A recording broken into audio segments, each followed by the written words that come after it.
Assalamu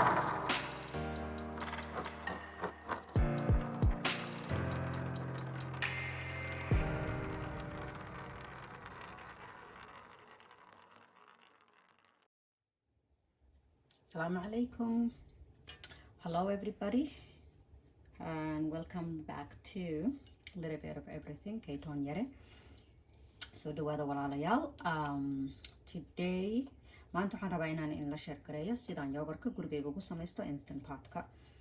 And so yeah, today I would like to share my audience, viewers, how I do my no boil instant pot yogurt. I do this weekly. So marka caanaha and waaga horeeto waan karkarin jiray instant potka waa karkarin jiray markay qandac noqdaan oo adiga 115 ay gaaraan ayaan yogarka ku dari jiray markaasaan xiri jiray 8 saacadood ama 10 saacadood baan sugi jiray yogarka diyaar subaxii.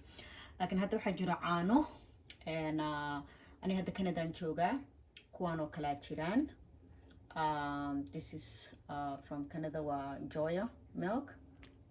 Sorry if you can see. Yeah, there you go. Hawaii was 75% iyo 25% less and sugar.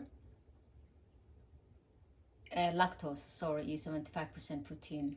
So Hawaii unfiltered. It has to be like an unfiltered in it Hawaii, which means like this has not gone through the process of so you could do it the instant pot with cold milk. And yeah, so marka and caanaha waa inay ka noqdaan.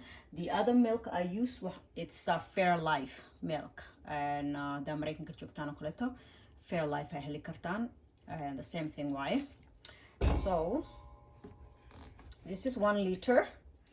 So what I do usually, I sterilize everything. So I did this.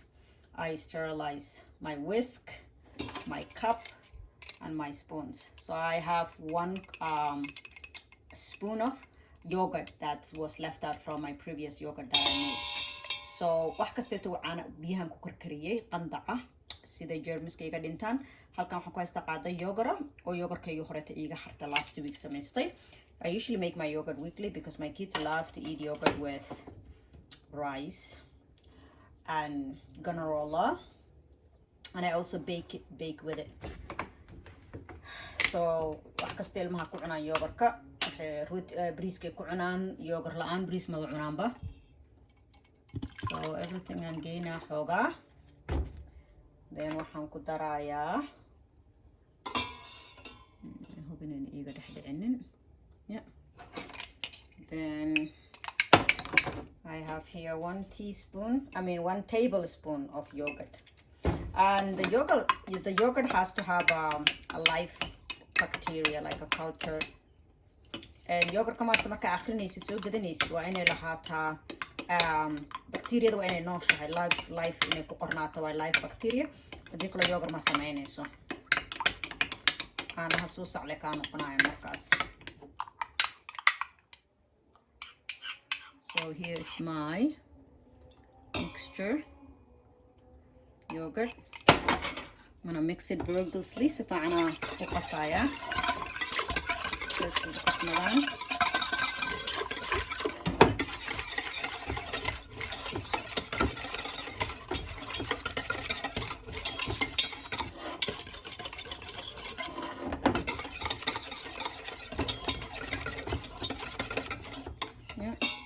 Then now I'm gonna mix the rest of the milk. Some milk. Ana hoga.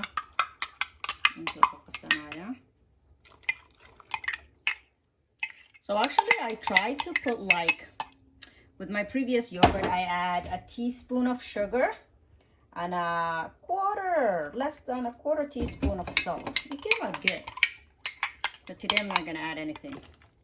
هنقدر last time عصبية أديك فري السول عمل حوجا كبدن قاعدين كمرة يريس ككور ربع عمل هنقدر نسقعد سكرة بيلو كصوب حاجة أنا متكرر عن سمية وهذا كور جبرة هنقعد يوتيوب فقط كسمية condensed milk كسي معان النقطة like vanilla عمل so مركا gabaraha isku nahaab uu sameeyay bakaas way ka heshay macaan.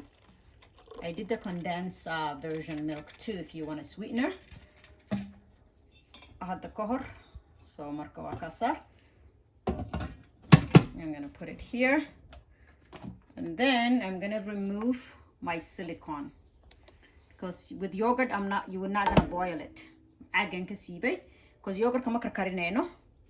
And so ma u baahni silicone ka. Plus suugadii aan ku kariyay bariiska aan shalay ku kariyay suugadii aan daraad ku kariyay wixii dhan baa ka soo uraya. Like all the spices, the silicone takes all the spices, so it smells like that. So I don't need it. Waa xiraa. Even you don't even need to do the sealing ka xataa uma baahnid. And cuntada kale markaan karinayo geedkaan aa xiraa. Because sooner pressure ka uga bixin laakiin hadda uma baahni. Farteedii meelaha warwareegaysa. So hadda maxaan sameynayaa yogurkan taabanayaa 8 saacadood ii sheegaa ma jeedaa hadda 10 saacadood rabtaan kora u soconaysiin plus sign-ka waa ka laakiin aniga 10 saacadood ma rabo 8 hours is okay for me. I tried the 10 hours.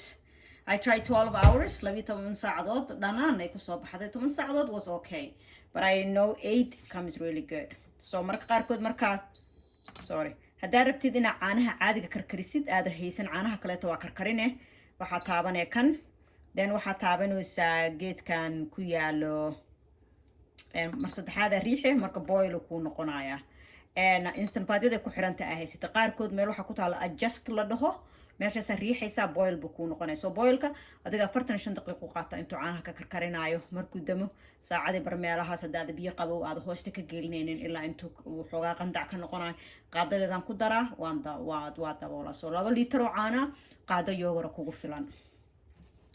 But now there, and then tomorrow morning I intusaya siday tahay inshallah bari subax, and we will see tomorrow how it turns out inshallah. It's 10 o'clock right now, so by 6 in the morning tomorrow that should be ready inshallah. Maybe my math is off, but we will see.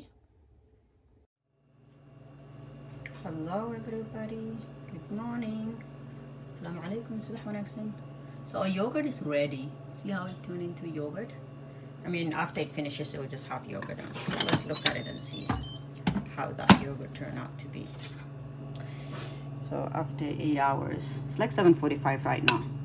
So see how thick it is? Like literally the spoon can stand. Like it's thick. And so right now what I would do, you could eat it like this. So we'll eat it like this over granola. And then I will put it in the fridge for a few hours and it will thicken more. Because if I put in a container right now, even though it's thick, if I put in a container, it'll be like soft. So I want it like to be thicker than that. Okay, so aka yogurt kani diyaar waaye mashallah. Waa kaasa yogurt guriga ay ku samaysatay mashallah. Ilaahay caafimaad ha nooga dhigo. Ku daya inaa samaysaan. Hadina instant pot ka haysan waxaad ku samaysan kartaan. Anigu waagi hore inta caanaha karkariyo ayay qandac markay socdo ay gaaraan inta sugo faryarta inta geliyo markay qandac tahay ayaan intaan ku xiro daboolka saaro towel dusha ka saaro daboolka saaro towel kala sii saaro ayaan waxaan gelin jiray ovenka habeenkii subaxii markaan soo kaco laayada saanaan ku soo kici jiray. So marka waa ka sameeyay kasta ay joogtaan yogurkiina adinka samaysan kartaan caanaha inta la karkariyo. Haddaa haysataan kareemaha ku darsan kartaan macaan iyo thick buu ka sii dhigayaa. Haddaa rabtaan caanaha condense-ka gabdhiina hadda waa arkay waa samaysaan mashallah faadmo kaytoon waa arkay inay samaysay baa inta ku dartaan ku walaaqdaan ayaad caanihiina aad yogurkiina gurigiina ku samaysan kartaan. Waa kaasa hadhowtaan intusayaa 2 saac kadib sidoo noqdo. Salaamu calaykum. So yeah, here it is 2 hours later in the fridge. Yeah, 2.5 hours actually. And I put it in this big mason jar and I put it in the fridge. And there. Actually kids will love this over honey or maple syrup. They eat it like that too. And there, yeah. We just made our own homemade yogurt. So there it is. Please let me know how it turned out. Okay, which other ways you make it. If if you make it like coconut. Some people like that. Actually, my niece want me to try some coconut one, but I don't know if I can find a yogurt, a live bacteria of coconut oil, please, milk, a yogurt.